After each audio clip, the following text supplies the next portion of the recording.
What is up, everyone? I want to give an update to the events that led up to my shooting myself.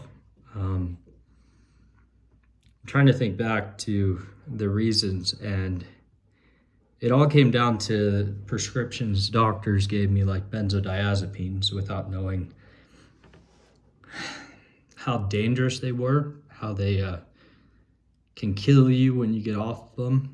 I think it's like 30,000 people a year or even higher die in detox facilities because they only have 30 days before insurance cuts them off to detox someone. And what happens with benzos is GABA receptors in your brain are flooded, and it's artificial, so your brain stops producing it naturally. Now, GABA regulates calmness and mood, and it really gives you that sense of well-being. There's no anxiety when you have good GABA receptors. And I wasn't put on benzodiazepines and Xanax for anxiety. I was put on it to help me sleep. Gosh, I got like 4 mic setups here. And it wasn't until, I forgot the dates, but April last year, when I came off of it, I was doing ketamine treatment. I thought it was a byproduct of ketamine why I was so depressed and why all these things started happening. It was so bad in Arizona, I couldn't even leave my apartment. I was too scared, and I'd get anxious and sweaty standing in lines of people. And this is not me. I'm a very outgoing guy. You know, I was always going to the gym. I was always, podcast host, all that stuff. And that all went away. And so the night I attempted to end my life, I shot myself in the wrist and was attempting to shoot myself in the head after. I took 50 Ambien, 50 Xanax, and I didn't realize it was the drug causing this. I thought I was going crazy. And so I thought, there's just something broken with me. It can't be fixed. My depression, my behavior was just, it put off all my family, and then after I technically died, I don't remember, but apparently if I lost any more blood, it would have been game over. My family stopped talking to me, both sides, my fake family and my real family. So I was isolated. And I still didn't know what the fuck was going on with me. It was scary. It was one of the most horrific moments of my life, is feeling alone. I was sleeping in my car because I couldn't work. And then I started doing research into benzodiazepine withdrawal. And apparently, it's the only drug that will kill you if you stop taking it. Recently, I got into a motorcycle accident, and at first, I thought I fell asleep, but apparently I had a seizure riding the motorcycle, and I got road rash all over my body. I broke my wrist, and I don't remember. I just remember like feeling very weird, and then, completely falling, going like 50 miles an hour without with just a t-shirt on and helmet. Thank God I wore the helmet. I wasn't even going to plan on wearing the helmet. And so I started doing research into benzo withdrawal and contacted a couple facilities that are like, yeah, it's a 7-day detox. But with 30 to 50,000 people dying in detox from benzos, it's evident that they just cut you off cold turkey, which is very bad to do. You will die. You will have the most insane night terrors. My 4th day into withdrawal at home, I was sweating profusely. I couldn't sleep. I felt like a part of my brain was activated where I could feel it when the other part was still asleep. So I was hallucinating. It was the scariest shit in my life. And this is right after I raised $6 million for vape box. I couldn't work. I couldn't attend the meetings. And eventually I had to forfeit my security and exchange clearance to crowdfunding. So I lost $6 million during this process, and then I found what's called the Ashton Method, which has a 90% success rate, where detox facilities have a 5% success rate. So The whole principles of the Ashton method is that it's over years that you're cutting your dose in micro increments to give your brain a chance to heal. When you just cut it off, only 5% of people are successful in detox facilities if they don't die or have permanent brain damage. Now, I've had many seizures. I've had many lapses of time where I wake up 3 days later, but I wasn't asleep. Auditorial hallucinations, hot and cold, like you're sweating something out, but it's just sticky. And my poor dog suffered the most because I was too scared to go outside. I'd step out the door and start shaking. And this isn't because I had anxiety before. I didn't. I was a very sociable person. It's a manufactured response of having no GABA regulators in your brain. These neurotransmitters that cover half of your brain were completely destroyed. And they take years to heal.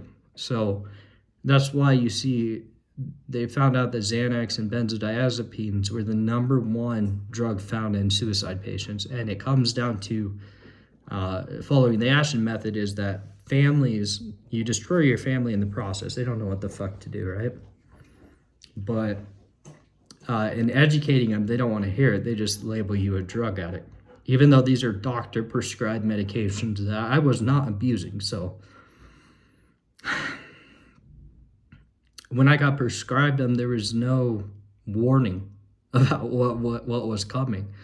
And then I found a support group called Benzo Buddies with over 150,000 people going through the same shit. I thought I was losing my mind, going crazy. I was like, yeah, this is unique to me and nobody else. But no, there's hundreds of thousands of people getting fucked up from the withdrawals and dying. And, their lives go to shit. They can't work. How can you work if you get 1 hour of sleep a night? That's not really sleep. I was driving my car and I wrecked into a car in front of me at a stoplight. Not sure what happened. I can speculate I had a seizure. The second one was riding my motorcycle, going around a turn, and then losing consciousness. The guy behind me said my head was convulsing when I fell down, so that could have killed me.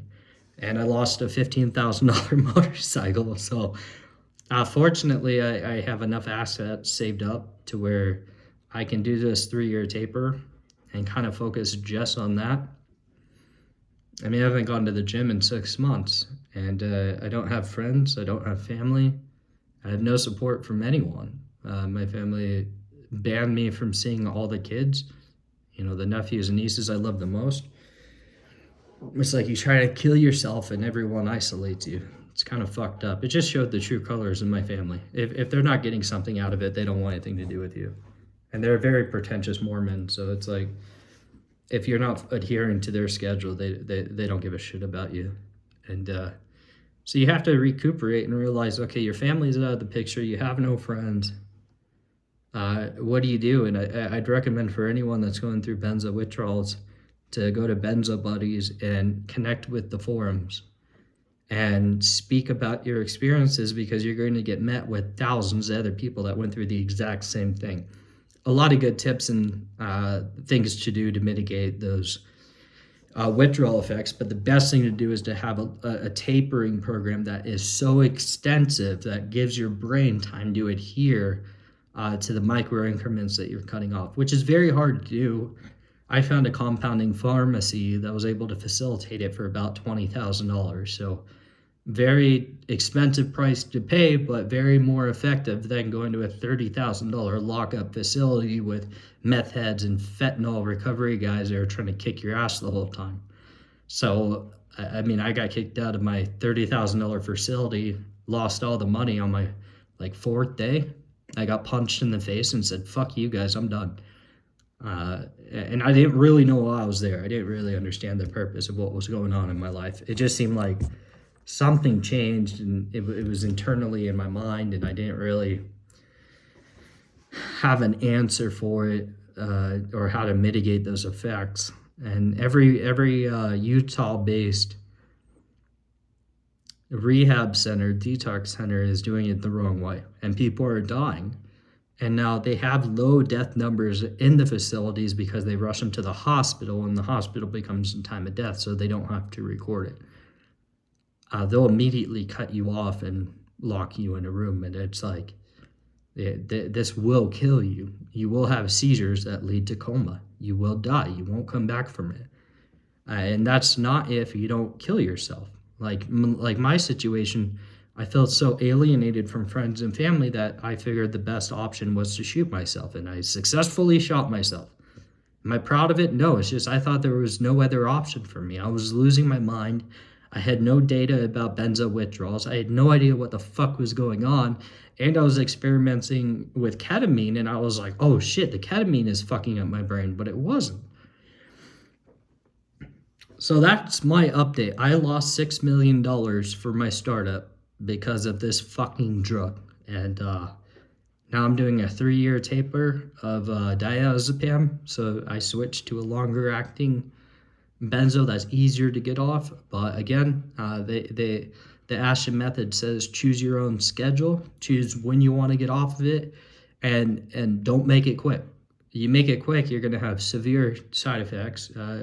I mean, I'll be sleeping and I'll hear something outside of my room calling my name, saying you should kill yourself. Like, you hear these subconscious things that you feel them in your ears. You feel it like it's someone's actually there talking to you.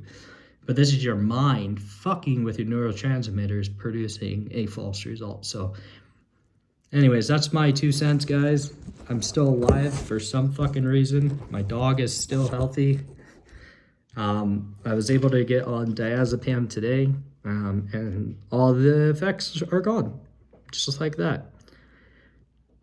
Because it produces GABA in the brain, and my body has been facilitated synthetic GABA, so it realized, hey, we don't need to produce this anymore. So it usually takes about 3 years for those receptors to be healed and grown back. So I have a long journey ahead of me. I don't know where the fuck I'm going or how I'm going to work, but thankfully I have a couple houses and some supplemental income, about, I don't know, 200 grand a year.